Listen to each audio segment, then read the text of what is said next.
continuar. La semana pasada hablamos de un tema importante que es el temor del Señor. Amén. Y ese tema no se toca mucho por alguna razón, pero es necesario que nosotros como seguidores de Cristo aprendamos a vivir con un temor de Dios. Amén. Vamos a inclinar nuestro rostro, vamos a orar para que Dios nos hable. ¿Cuántos necesitan eso? ¿Cuántos realmente quisieran, Dios, habla mi vida? Amén. Señor, en este momento, mira, Señor, cada corazón inclinado delante de ti en este momento que te dice, háblame, Señor. Yo sé que tú tienes una palabra fresca para mí. Yo necesito que tú me hables. Señor, úsame, Señor, en esta mañana para comunicar tu palabra y ayúdanos a vivir con este temor, Señor, que tú quieres. En el nombre de Cristo. Amén. Amén. Gloria al Señor. Vivimos en un tiempo, en una época de cristianismo donde la obediencia se ha convertido en opcional, donde si quieres obedecer a Dios lo obedeces y si no quieres pues eso es opcional.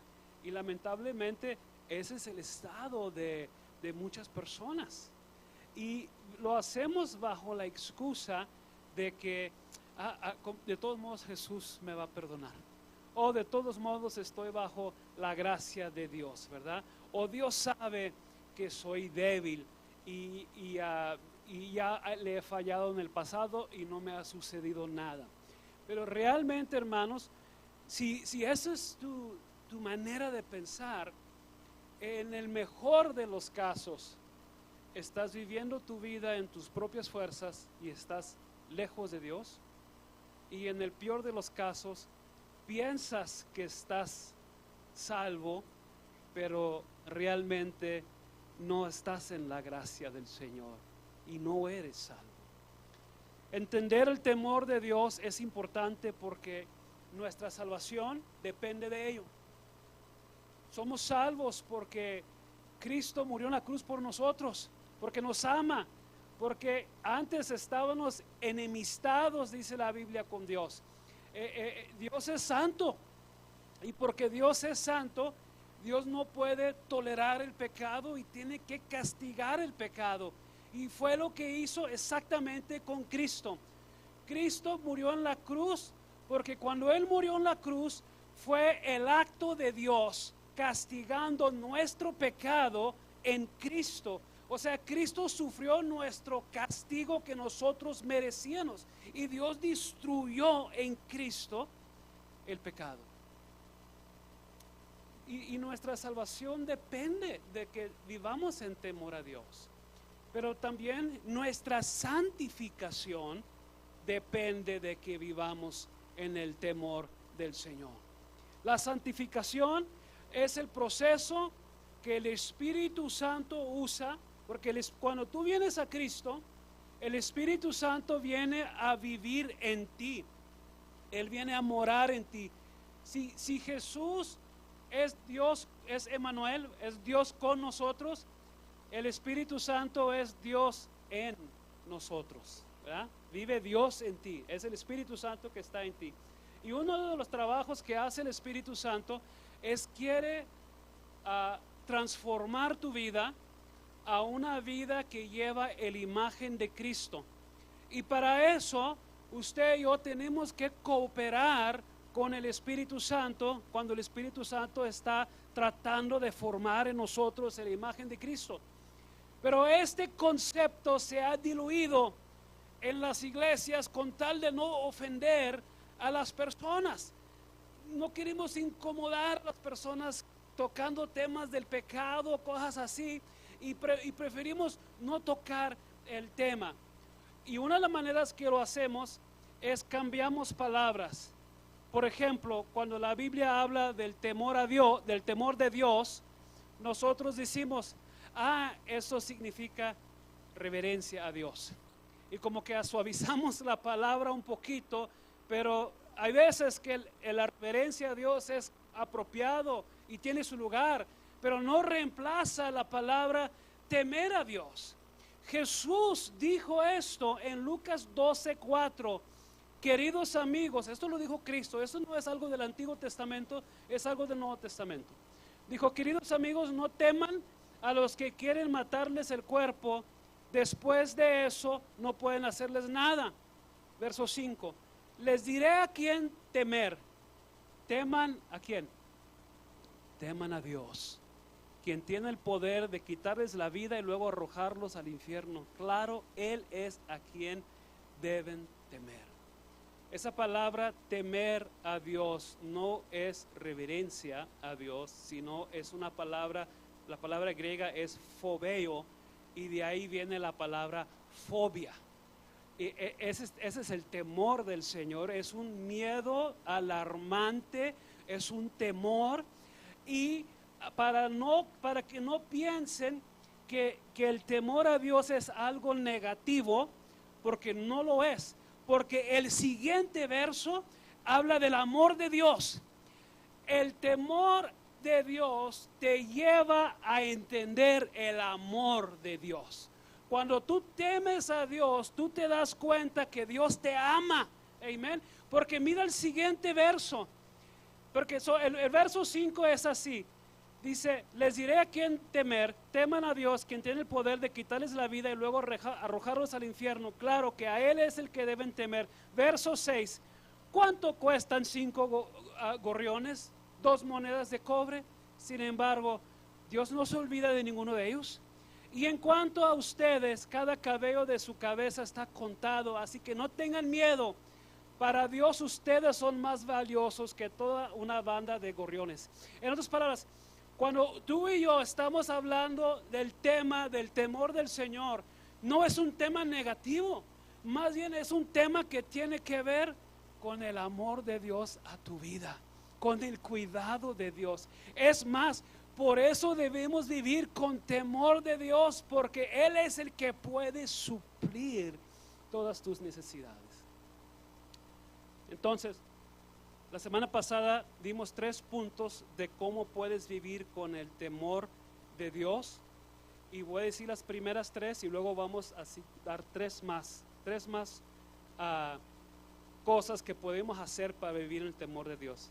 Si recuerdan la semana pasada, el primero es: arrepiéntete de las cosas que desagradan a Dios y haz lo necesario para dejar de hacerlo. Arrepiéntete de las cosas que desagradan a Dios y haz lo necesario para dejar de hacerlo. Y como para ilustrar esto, Jesús dijo en Mateo 18:9: por tanto, si tu mano o tu pie te hace pecar, córtatelo y tíralo. Es preferible entrar en la vida eterna con una sola mano o con un solo pie que sea arrojado al fuego eterno con las 2 manos y los 2 pies. Si tu ojo te hace pecar, sáquetelo y tíralo. Es preferible entrar en la vida eterna con un solo ojo que tener los 2 ojos y ser arrojados al fuego del infierno. Entonces, Jesús está diciendo, debes tomar en serio tu vida en el temor del Señor, y debes arrepentirte de tu pecado y hacer lo necesario. Yo veo que todos llegaron con 2 ojos y 2 manos hoy, y aunque hablé de esto la semana pasada, creo que entendemos que significa hacer lo necesario. Pon límites en lo que tú puedes ver en tu teléfono y en el televisión. Ten transparencia con el esposo, con la esposa, y entonces haz lo necesario que tienes que hacer para dejar de cometer ese pecado. Segundo, cultiva el temor de Dios en tu vida. Reconoce que Jesús está contigo siempre, y hay cosas que podemos hacer que pensamos que nadie nos va a ver, pero eso lo está viendo Dios, ¿verdad? Y si Jesús estuviera ahí físicamente contigo, tú todos modos mirarías esa cosa, todos modos escucharías eso, todos modos dijeras esas palabras. Y si tu respuesta es no, entonces así cultivas el temor del Señor. Vive tu vida como si Cristo estuviera contigo, porque lo está. Y 3, reconoce las consecuencias condenadoras de vivir una vida espiritualmente descuidada. Hay un peligro en vivir una vida espiritualmente descuidada. El pecado es un asesino. Si tú no lo matas, te va a matar a ti. Si el pecado quiere destruir y nosotros tenemos que destruir el pecado antes que nos destruya a nosotros, amén. Porque mi temor como pastor es fallarle a ustedes, porque algún día yo voy a rendir cuentas por ustedes. ¿Sabía usted eso? Eso dice la palabra del Señor. Yo voy a rendir cuentas por ustedes. Yo no quiero que nadie piense que va al camino al cielo y que no sea cierto. Jesús dijo en Mateo 7:21, no todo el que me llama Señor, Señor, entrará en el reino del cielo. Solo entrarán aquellos que verdaderamente hacen la voluntad de mi Padre que está en el cielo. En el día de juicio, muchos me dirán, ¿cuántos? Muchos. Señor, Señor, profetizamos en tu nombre, expulsamos demonios en tu nombre e hicimos muchos milagros en tu nombre, pero yo les responderé, nunca los conocí, aléjense de mí ustedes que violan las leyes de Dios. Hermanos, es posible que una persona viva con una falsa seguridad de su salvación si realmente no vive con el temor del Señor. Si estás tolerando el pecado en tu vida y estás cómodo con el pecado en tu vida, probablemente no debes tener tanta seguridad de tu salvación. Hoy quiero darle 3 más puntos. Número 4, mantén una conciencia limpia. Mantén una conciencia limpia. Cuando venimos a Cristo, Él viene y perdona todos nuestros pecados. ¿Verdad que sí? Y una vez que Cristo nos perdona por todos nuestros pecados, ¿debemos continuar viviendo como vivíamos antes? No, debe haber un cambio.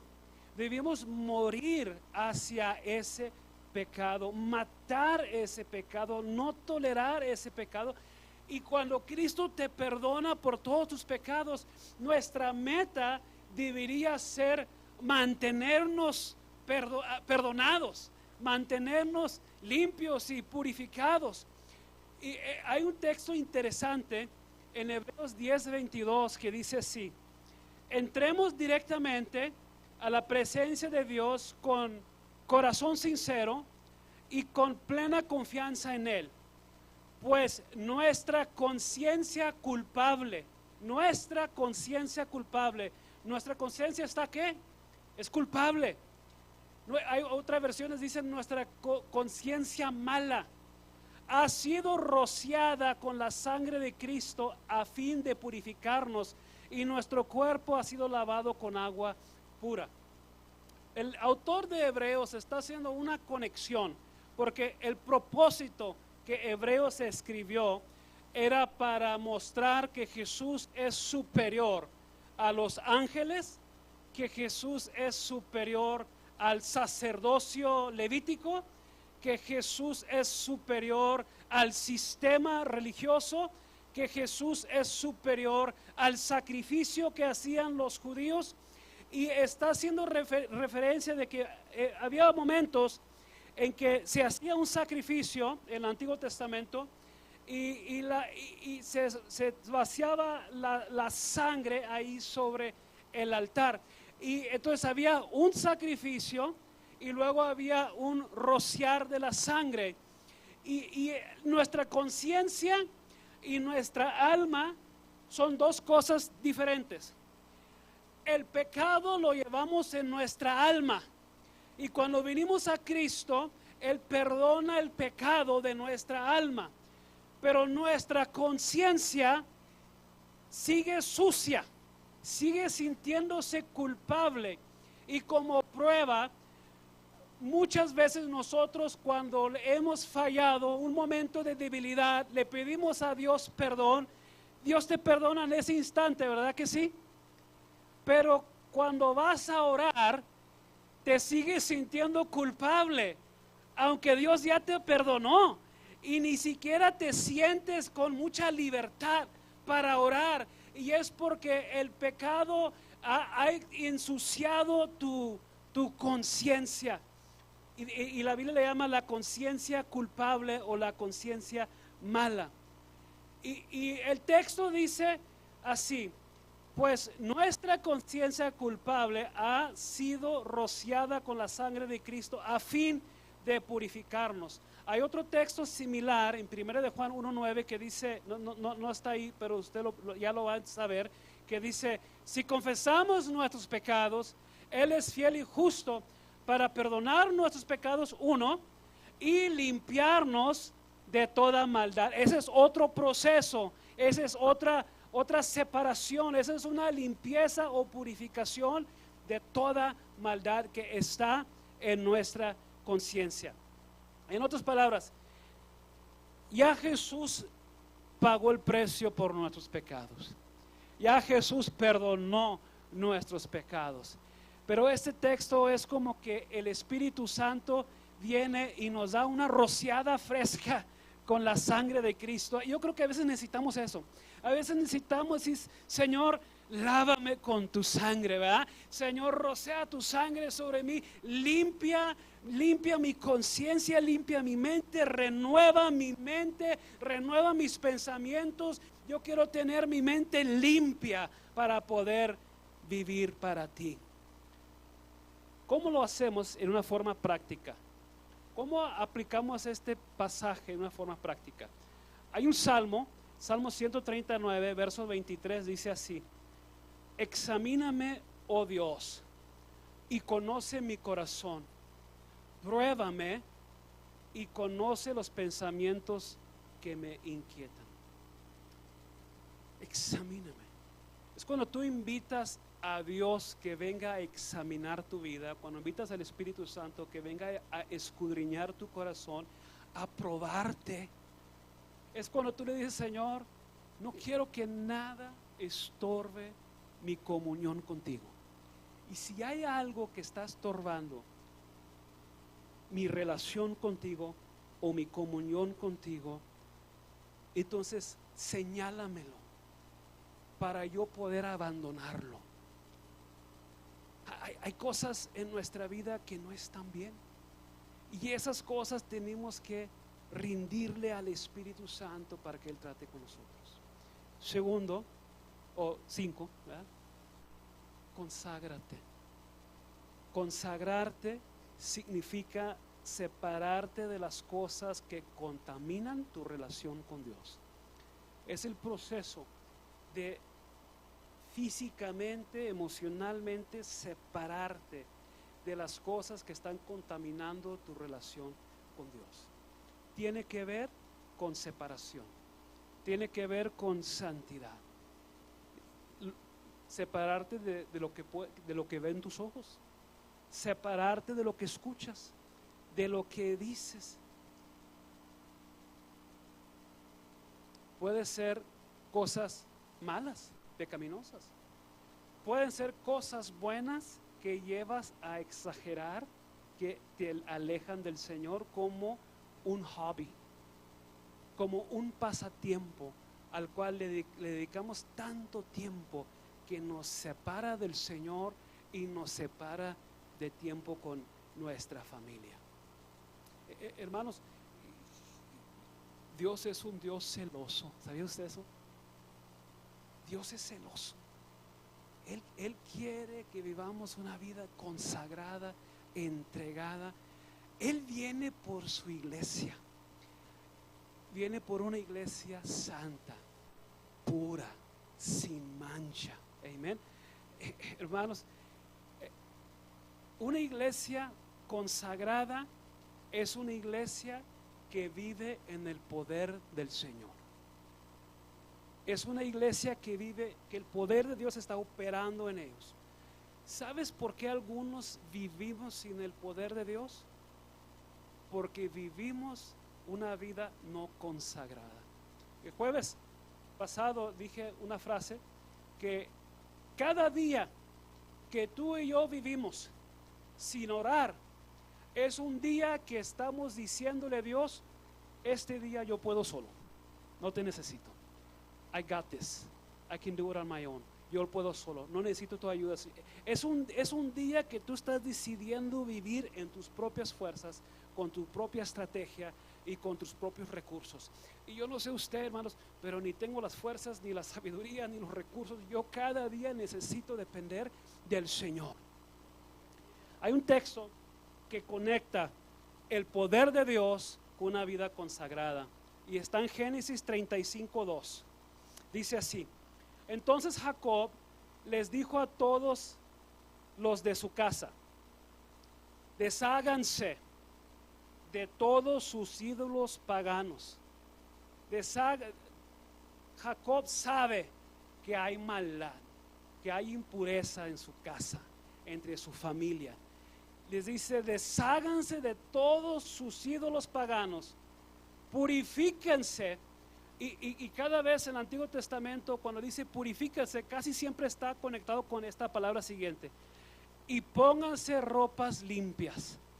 Purifíquense y pónganse ropa limpia. En otras palabras, limpia tu vida, ¿verdad? Verso 3. Ahora vamos a Betel, donde edificaré un altar al Dios que me respondió a mis oraciones cuando estaba angustiado. Él ha estado conmigo en todos los lugares por donde anduve. Entonces le entregaron a Jacob todos los ídolos paganos que conservaban, también los aretes, y él los enterró bajo el gran árbol que está cerca de Siquem.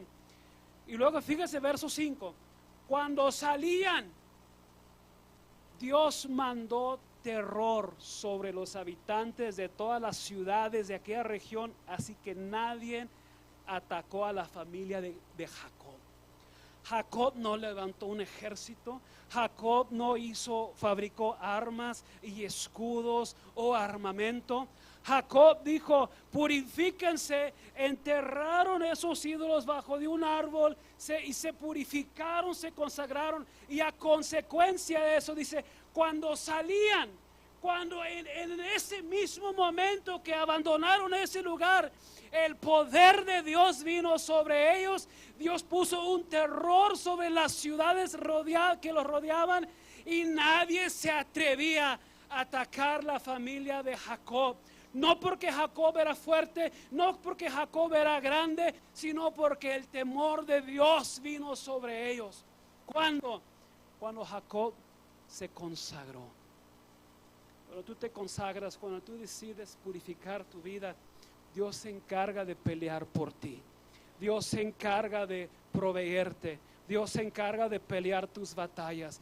Dios se encarga de que no venga la enfermedad a tu vida. Dios se encarga de que no venga la pobreza a tu vida. Dios se encarga de cuidar tu vida cuando tú vives una vida separada para el Señor. En Éxodo 19:10 hay una conexión de la consagración y la presencia de Dios. ¿Cuántos quieren ver la presencia de Dios? Hermanos, yo creo que necesitamos la presencia de Dios en nuestra vida. Dice Éxodo 19:10: después el Señor dijo a Moisés: desciende y prepara al pueblo para mi llegada. Dios dice: yo voy a descender, yo voy a visitar a mi pueblo, y quiero que ellos se preparen. ¿Cómo se van a preparar? Conságralos hoy y mañana, hoy y mañana, y haz que laven sus ropas. ¿Ves otra vez? Conságrense y lávense las ropas, limpien sus vidas.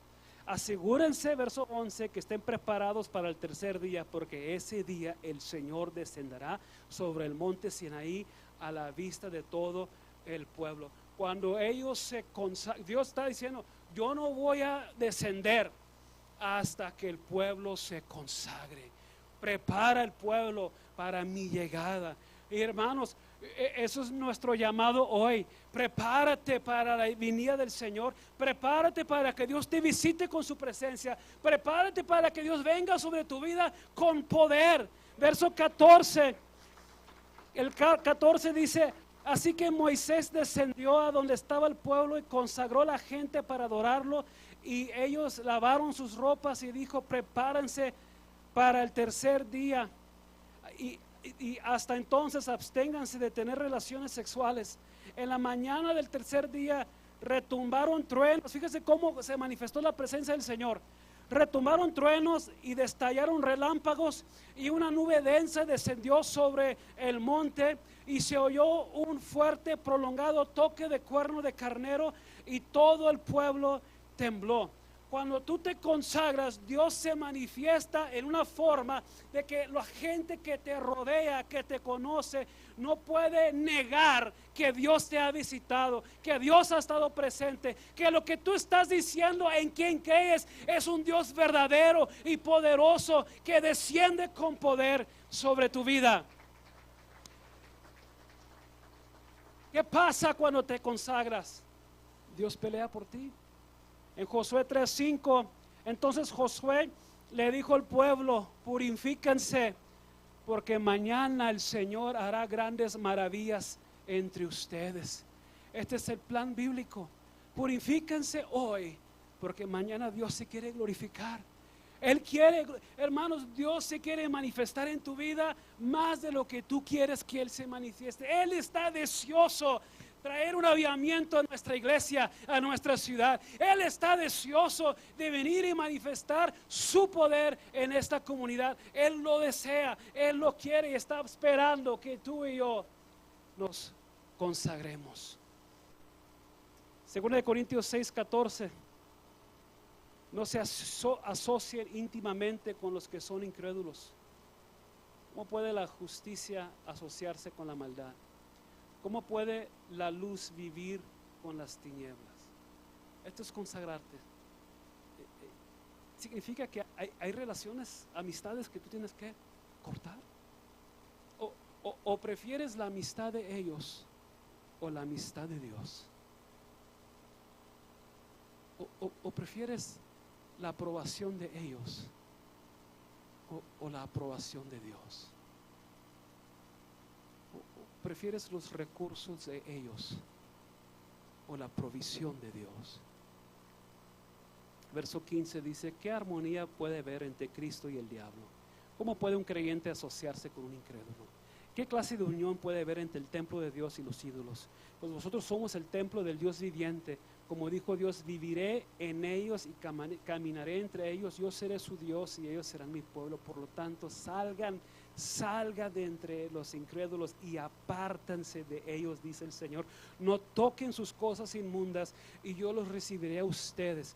Yo soy y yo seré su padre y ustedes serán mis hijos e hijas, dice el Señor Todopoderoso. Dios quiere que tú y yo vivamos una vida no contaminada para que Él pueda glorificarse en su vida. Yo quiero, hermanos, yo quiero que Dios me use, yo quiero que Dios se manifieste, yo quiero que Dios hable, yo quiero que Dios descienda, amén. Y para eso necesitamos que tener un corazón consagrado para que Dios nos pueda usar. Voltea a la persona que está a tu lado y dile: Dios te quiere usar, pero te quiere consagrado. Y número 6, este es mi último punto y vamos a terminar. Sé sensible al Espíritu Santo. Sé sensible al Espíritu Santo. ¿Sabes que es posible que nosotros entristezcamos al Espíritu Santo? Efesios 4:30. No entristezcan al Espíritu Santo de Dios con la forma en que viven. Recuerdan que Él los identificó como suyos y así les ha garantizado que serán salvos el día de la redención. Líbrense de toda amargura, furia, enojo, palabras ásperas, calumnias y toda clase de mala conducta. Cuando nos portamos mal, cuando respondemos mal, cuando explotamos en un momento de presión, eso entristece a Dios, entristece al Espíritu Santo. Pastor, es que yo así soy, yo soy enojón y así Dios tiene que tratar conmigo. Bueno, sí tiene que tratar contigo, pero no significa que lo que tú estás haciendo pone contento al Espíritu Santo, sino que lo entristece. Lo que debemos hacer cuando lo respondemos mal a la esposa o le respondes mal a tu esposo es decirle, sabes que lo que dije está mal y te pido que me perdones. Y después ir al Señor y decirle al Señor, perdóname, Señor, por cómo reaccioné. Y cuando tú te arrepientes delante de la persona a quien tú ofendes, y luego te arrepientes delante de Dios, es ahí cuando Dios te puede transformar. Pero si tú nada más le pides perdón a la persona y no te arrepientes delante de Dios, Dios no te transforma. Cuando tú le pides perdón al Señor, pero no le pides perdón a la persona, tampoco Dios te transforma. Dios te transforma cuando tú le pides perdón a la persona a quien tú ofendiste y le pides perdón al Señor y te arrepientes y haces lo posible para no hacerlo de más. Voy a pedir a los músicos que pasen y quiero leer otro texto. Primera de Tesalonicenses 5:19 dice: no apaguen al Espíritu Santo. Quiere decir que podemos entristecer al Espíritu Santo y podemos apagar al Espíritu Santo. Entristecer al Espíritu Santo tiene que ver con el pecado. Cuando pecamos, entristecemos al Espíritu Santo. Pero cuando apagamos el Espíritu, eso tiene que ver con el poder del Espíritu. Tiene que ver con el poder de Dios. Cuando nosotros le fallamos al Señor, cuando nosotros pecamos contra Dios, el Espíritu Santo se entristece. Pero cuando el Espíritu Santo te dice, ve y ora por esa persona, y tú no lo haces, tú apagas el poder del Espíritu Santo en tu vida. Y apagamos esa llama, apagamos ese poder del Espíritu Santo. Cada vez que el Espíritu Santo te habla y te dice, haz esto, y tú le dices al Espíritu Santo que no, el poder del Espíritu Santo sobre tu vida se disminuye, se diluye, se hace menos. Y Dios lo que quiere con su Espíritu es, te quiere empoderar, te quiere capacitar. Pero la única manera que ese poder del Espíritu Santo fluye en nuestra vida es cuando el Espíritu Santo te dice, háblele a esa persona, pídele perdón, ora por ese hermano, y tú vas y lo haces. El poder de Dios viene sobre tu vida en una forma que tú no lo has conocido. Pero si tú estás cómodo diciéndole al Espíritu Santo no, entonces vas a vivir con tu propio poder y vas a apagar al Espíritu. El temor de Dios, cuando decidimos vivir con el temor del Señor, vamos a vivir con una mayor obediencia, vamos a vivir con un mayor poder, vamos a vivir con una dirección del Espíritu, vamos a vivir con la protección y el cuidado del Señor, vamos a vivir en la fuerza y el poder del Espíritu Santo. Último verso, ya con esto vamos a orar. Hebreos 12:14.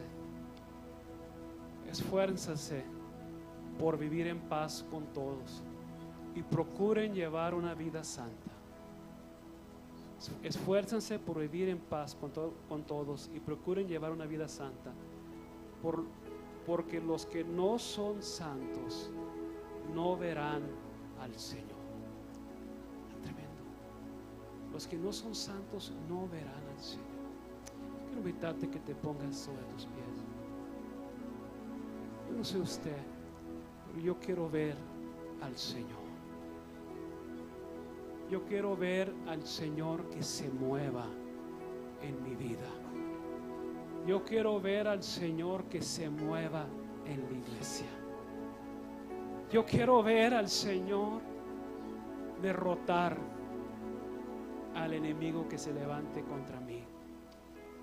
Yo sé que tú también lo quieres ver. Yo quiero ver al Señor suplir cada necesidad en mi vida y en mi familia. Yo quiero ver al Señor sanar las enfermedades que vienen al pueblo del Señor. Yo quiero ver al Señor moverse de una forma tremenda. Que el que está adicto o enviciado quede totalmente liberado. ¿Cuántos quieren ver eso? ¿Cuántos necesitan ver la mano del Señor y no tener una experiencia religiosa, pero tener una experiencia con Dios, donde Dios viene a pelear por ti, donde Dios viene a intervenir en tu situación, donde Dios viene a hacer un milagro en tu vida? Déjame decirte, hermanos, eso empieza cuando tú y yo decidimos vivir una vida en el temor del Señor. Dice Jesús, el siguiente verso, verso 6 de Lucas capítulo 12: ¿qué vale un gorrión? Fíjate, dice la Biblia que Dios suple para ellos, y tú vales mucho más que eso. Quiero decirte que el mensaje del temor del Señor es un mensaje del cuidado de Dios, de la provisión de Dios peleando por ti. Pero tú y yo tenemos que darle la honra que Él merece. Esta mañana yo quiero que nos acerquemos al Señor diciéndole: Señor, yo quiero vivir en el temor de Dios. Yo no quiero vivir en mi vida en mis fuerzas, no quiero vivir mi vida en mi capacidad. Yo quiero vivir con tu fuerza. Quiero que tú pelees por mí. Así como hiciste un temor que viniera sobre las ciudades que rodeaban a Jacob, que nadie se atrevía a atacar a su familia, porque el temor de Dios había venido sobre ellos, porque Jacob se había consagrado. Esta mañana decídate consagrarte hoy, apártate del mal y decirle: Señor, hoy yo decido vivir para ti. Esta mañana yo quiero animarte, los que puedan venirse a este altar, que vengas a este altar decidiéndote consagrarte para el Señor y dejar que Él venga a cubrirte, a suplirte, a pelear por ti, a que se manifieste, a que tú mires la mano de Dios, verlo. Dice la Biblia: los que no son santos no verán al Señor. Yo quiero ver que Dios abra ojos de los ciegos. Yo quiero ver cojos levantarse. Yo quiero ver que Dios haga milagros. Yo quiero ver que Dios traiga un avivamiento a este lugar. Y si tú lo quieres ver, yo te invito: salte, hermanos, acércate, ven y dile: Señor, yo quiero ver tu mano de poder, quiero ver tu gloria. Yo quiero prepararme para que tú vengas a descender sobre esta iglesia, sobre mi familia, sobre esta ciudad. Oh Señor, ven, Señor, a rociar